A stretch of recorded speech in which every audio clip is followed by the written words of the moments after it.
அது சூப்பராக இருந்ததுப்பா. என்ன ரொம்ப பிடிச்சிருந்தீங்க? எல்லா ஆக்ட்ரஸும் நல்லா இருக்குதுப்பா. பசங்க ஆக்ட்ரஸ்லாம் இதான் கிளைமேக்ஸ் தான் சூப்பர்ண்ணா. லாஸ்ட் இது நல்லா இருந்துச்சு. லாஸ்ட்டாக அந்த பாட்டுலாம் வேற யாருமே ஏந்தே வரல. ஃபுல்லாக அது முடிகிற வரைக்கும் எல்லாமே இருந்து பின் ட்ராப் சைலண்ட்டாக இருந்துச்சு தேட்டரே. லாஸ்ட்டு சீன் மட்டும் அது மட்டும் ரொம்ப டச்சிங்காக இருந்துச்சு. வேறு லெவலில் இருந்துச்சு. செம்மையாக இருக்குது. ஆனால் ரியல் லைஃப்னோடையும் நம்மளுக்கு கொஞ்சம் டச்சாக இருக்குது. நல்லா இருந்துச்சு. அழுதுட்டோம் நாங்கள்லாம். அந்த கடைசி கிளைமேக்ஸ்லாம் வந்து அழ வச்சிட்டாப்புல. அந்த அம்மா ரோலில் பண்ணியிருப்பாங்க. அவங்க உண்மையாலுமே நேச்சுரலாக நடிப்பு மாரி தெரில, ரியலாக பண்ணிக்கிறாங்க அந்த படம். வாழை படம் வந்து ரொம்ப அருமையான படம். இது அனைவரும் பாருங்கள். இந்த படத்தை 100 நாள் வந்து கண்டிப்பாக ஓடும். மாரி செல்வராஜ் சார் வந்து உண்மையான கதையை எடுத்துன்னு வந்துக்கிறாரு. படம் முடிஞ்சு கூட எங்களால் வீட்டுக்கு போக முடியல. கடைசி கிளைமேக்ஸில் அழ வச்சிட்டார். கிளைமேக்ஸ் இன்னும் முடிஞ்சு கூட ஒரு பாட்டு ஒன்று கடைசியில் வரும். அந்த பாட்டு முடிஞ்சு கூட நாங்கள் வெளியே எழுந்து வர முடியல. அப்படியே மெய் மறந்துட்டு அந்த அழுகிற சீனில் எங்களுக்கு உண்மையாலுமே அழையே வந்துடுச்சு. அழ வச்சுட்டார் மாரி செல்வராஜ் சார். ரொம்ப அருமையாக பண்ணிக்கிறாப்புல. அவருக்கு என்னுடைய வாழ்த்துக்கள். இது போல் கதையை வந்து சின்ன பட்ஜெட்டாக இருந்தாலும் இந்த மாதிரி கதையை கொண்டு வரணும். படம் சூப்பராக இருந்து ப்ரோ. பார்க்கும்போது பார்த்தீங்கன்னா அப்படியே கருணோட ரெஃபரன்ஸ் தான் ஃபுல்லாக. ஆக்சுவலாக வந்து பார்த்தீங்கன்னா நம்முடைய மைசூரோட ஃபேன் தான். வந்து பார்க்க சூப்பராக இருந்தது. அப்படியே நம்முடைய ஒரு கிராமத்தோட வாழ்க்கை அப்படி மையம் வச்சு எடுத்துருக்காரு. சூப்பராக இருந்தது. ஃபேமிலி போய் பார்க்கலாம். நல்லாயிருக்கு. பெட்டராக சூப்பராக இருக்குது. அதே மாதிரி இது வந்து ஒரு ரியல் ஸ்டோரி ப்ரோ. இது வந்து ஆக்சுவலாக 1999 நடந்திருக்கு போல ஒரு இன்சிடென்ட் நடந்திருக்கு ப்ரோ. அதை பேஸ் பண்ணி எடுத்துருக்காரு. ஸோ சூப்பராக எடுத்துருக்காரு. பக்காவாக அப்படி ஃபுல்லாக சவுத் சைடு தான் ஃபுல்லாக எடுத்துருக்காரு. ஃபுல்லாக பார்க்க நல்லா இருக்கணும். என்ன ப்ரோ அழுதுட்டேன் ப்ரோ. ஆக்சுவலாக கண் கலங்கி அப்படியே பாக்கியோடி கண் கலங்கிட்டேன். கண்டிப்பாக நம்ம ஃபேமிலி பார்க்கலாம் ப்ரோ. வாழை படம் வந்து சூப்பர் பக்கா. அதாவது என்னென்னா இந்த படம் வந்து நீங்கள் வந்து சினிமா பார்க்குறவங்களுக்கு கிடையாது, சினிமா ரசிக்கிறவங்களுக்கு இந்த படம் அந்த மாதிரி ரசித்து எடுத்துருக்காங்க. நம்ம ரசித்து பார்க்கணும் அந்த படத்தை.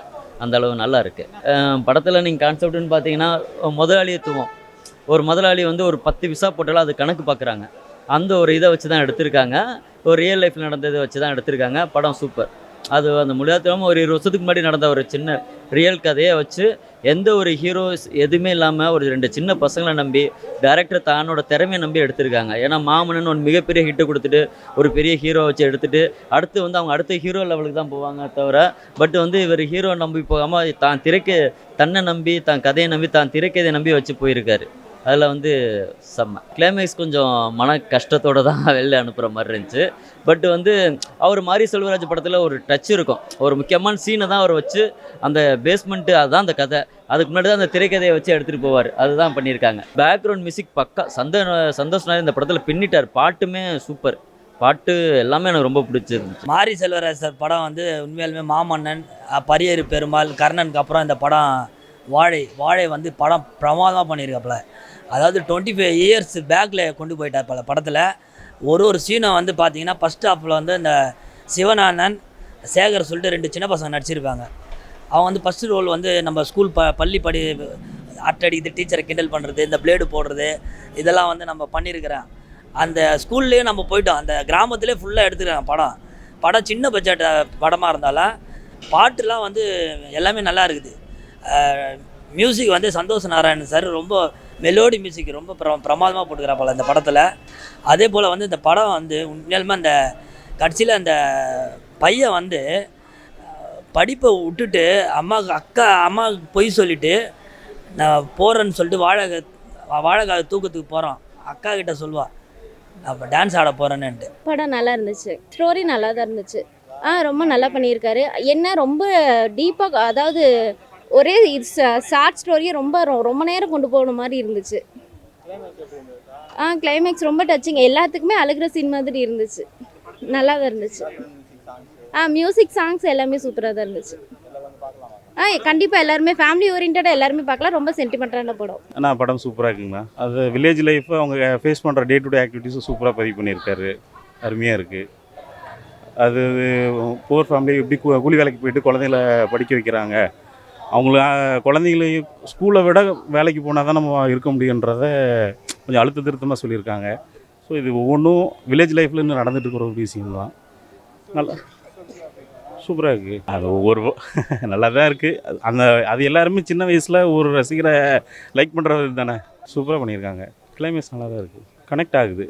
நல்லா தான் இருக்குது. படம் சூப்பர் தான். சென்டிமெண்ட்டு தான் ரொம்ப பிடிக்கும். ரியல் லைஃப்னு ஒன்று எல்லாருக்கும் கண் கலங்குற மாதிரி சூப்பராக பண்ணியிருக்காப்புல. படம் செம்மையாக இருந்துச்சு. போர் அடிக்கிறதுக்கெலாம் ஒன்றுமே இல்லை. எல்லாரும் படத்தை தவிர வேறு எதுவுமே சிந்திக்கவே முடியல. அந்த அளவுக்கு அப்படியே போயிட்டு இருந்துச்சு. ஃபேமிலியோட தாராளமாக வேறு லெவல். கர்ணா, வேற என்ன கர்ணன், அப்புறம் படியேறும் பெருமாள், அதெல்லாம் விட இதெல்லாம் தூக்கி சாப்பிட்ட மாதிரி இருந்துச்சு. இல்லை எங்கேயுமே போர் அடிக்கல. எல்லாம் பின்ட்ராப்டாக சைலண்ட்டாக இருந்தாங்க. வேறு லெவலில் இருந்துச்சு. லாஸ்ட்டு சீன் மட்டும் மறக்க முடியாத அளவுக்கு டச்சாக இருந்துச்சு. எல்லாமே சூப்பர். சந்தோஷ் நாராயண் மியூசிக்கும் பக்காவாக இருந்துச்சு. பேக்ரவுண்டும் நல்லா இருந்துச்சு. இந்த படத்தோட ரேட்டிங் தான் ப்ரோ. அந்த படத்தோட ஃபுல்லாக நம்ம அது திருநெல்வேலி பக்கம் எடுத்துட்டாங்க. ஃபுல்லாக சவுத் பக்கம் ஃபுல்லாக எடுத்துட்டாங்க. ஃபுல்லாக பார்க்க அப்படி பார்த்தீங்கன்னா அப்படியே ஒரு நேச்சராக ஸோ பார்க்க எப்படி அவருடைய ரைட்டிங் எனக்கு ரொம்ப பிடிக்கும். மனசில் ரைட்டிங்கு ஸோ பார்க்கலாம், எல்லாமே பார்க்கலாம். நல்லா இருந்தது. சூப்பராக இருந்துச்சு ப்ரோ. அவங்க தான் பெரிய பக்கவாக இருக்குது. பார்க்க ஃபுல்லாக ஆக்டிங். அதுவும் சின்ன பசங்க ஃபஸ்ட் டைம் ஆக்டிங் பண்ணுறாங்க போல். நல்லா படிக்கிறாங்க. அவங்க சூப்பர் ரைட்டிங் ப்ரோ. செம்ம ரைட்டிங். அவங்களாம் பார்க்க நல்லா இருக்கு ப்ரோ. மியூசிக் பேக்ரவுண்ட் தான் ப்ரோ. செம்ம மியூசிக் ப்ரோ. ஆனால் சும்மா வேறு லெவல் இருந்தது ப்ரோ. பார்க்க அப்படியே கர்ணனோட ரெஃபரன்ஸ் தான் ப்ரோ. அப்படியும் அந்த கர்ணனை வந்து எப்படி எடுத்துருக்காரு. ஆக்சுவலாக தனுஷில் வந்து கர்ணன் எடுத்துருப்பாரு. அதை பேஸ் பண்ணி அப்படியே ஒரு ரியல் ஸ்டோரி அப்படியே பக்காவாக எடுத்துருக்காரு. அவர் லைஃப் நடந்திருக்கு போல். ஸோ சூப்பராக எடுத்துருக்காரு. அவ்வளோ கிளம்பி செம்ம ப்ரோ. சூப்பராக இருந்தது. அதெல்லாம் கம்யூனிசம் வந்து சின்ன இந்த படத்தில் அவர் ரொம்ப அந்த பழைய படத்தில் மாதிரி கம்யூனிசம் கேஸ்ட்டு அந்த மாதிரிலாம் கொண்டு போகல, நிறையா கொண்டு போகல. இதில் வந்து சின்ன ஒரு பையனை ஒரு 20 வருஷத்துக்கு முன்னாடி ஒரு பையன் வந்து தான் வந்து ஒரு படிப்புக்கே எவ்வளோ கஷ்டம், அவங்க வீட்டு வறுமையை வச்சு இது பண்ணியிருக்காங்க. பட் வந்து ஒரு 2 பசங்களை வச்சு இவ்வளோ நேரம் ஒரு 2.5 hours வந்து போர் அடிக்காமல் கொண்டு போயிருக்காங்களா. அதுதான் திரைக்கதை. கிங்கு சின்ன பசங்க பேசுகிறது 20 வருஷத்துக்கு முன்னாடி ஒரு 2 சின்ன பசங்க பேசினா எப்படி ரியாலிட்டிக்காக இருக்கும் அது மாதிரி பண்ணியிருக்காங்க. அது செம்ம பெர்ஃபெக்டாக தான் சொன்னேன். 2 பசங்களை வச்சு கடையை கொண்டு போயிருக்காங்கன்னா நல்ல ஒரு இது. படத்தில் குறைகள்லாம் வந்து பார்த்திங்கன்னா ஒன்றும் பெரிய லெவல்லாம் குறைகள்லாம் கிடையாது. படத்தை வந்து கண்டிப்பாக ரசித்து பாருங்கள். ரொம்ப பிடிக்கும். எல்லாருமே பார்க்கலாம், ரசித்து பார்க்கணும். ஆமாம், அது ஒரு மாதிரி கிளாஷ் ஆகும். ரஜினி கமல் அந்த சின்ன பசங்க 2 பேரும் வந்து டேய் நீ வந்து ரஜினி ஃபேன், நான் வந்து கமல் ஃபேன், கமல் படம் ஓடவே மாட்டுது அப்படிலாம் வந்து ஒரு மாதிரி கிண்டல் பண்ணுற மாதிரி 2 பேரை கிண்டல் பண்ணி பண்ணுங்க. அது பேர் சட்டையை மாற்றி போட்டு பண்ணுங்க. பிளேடில் கீச்சிட்டு டீச்சர்கிட்ட வந்து டீச்சர்கிட்ட சொல்லுவாங்க, நீங்கள் டைலர் தானே எனக்கு சட்டையை தச்சு கொடுங்கன்ட்டு. அதெல்லாம் வந்து ரொம்ப சின்ன வயசில் நம்ம பண்ண அரட்டெல்லாம் வந்திருக்கு படத்தில். ரொம்ப பிரமாதமாக இருக்குது. வாழை படம் வந்து ரொம்ப படத்துக்கு ஏற்ற ஃபுல்லாக அந்த பசிக்காக போய் அந்த வாழை மரத்தில் போய் அந்த வாழைக்காய் ஃபுல்லாக பார்த்தா வாழையாக இருக்கும். அவன் பசிக்கும், அவன் பார்த்தா வாழையாக இருக்கும். அப்புறம் பார்த்தா கட்சியில் ஒரு 4 வாழைப்பழத்தை சாப்பிடுவான். அந்த சீன்லாம் நேச்சுரலாக உண்மையிலுமே ரியலாக பண்ணியிருக்காங்க. படம் 100 நாள் கன்ஃபார்ம். குறைகளே இல்லை படத்தில். எல்லாம் நிறைவே ஏற்றி தந்திருக்கிறாரு மாரி செல்வராஜ் சார். அவருக்கு என்னுடைய வாழ்த்துக்கள், நன்றி தெரிவிச்சுக்கிறேன்.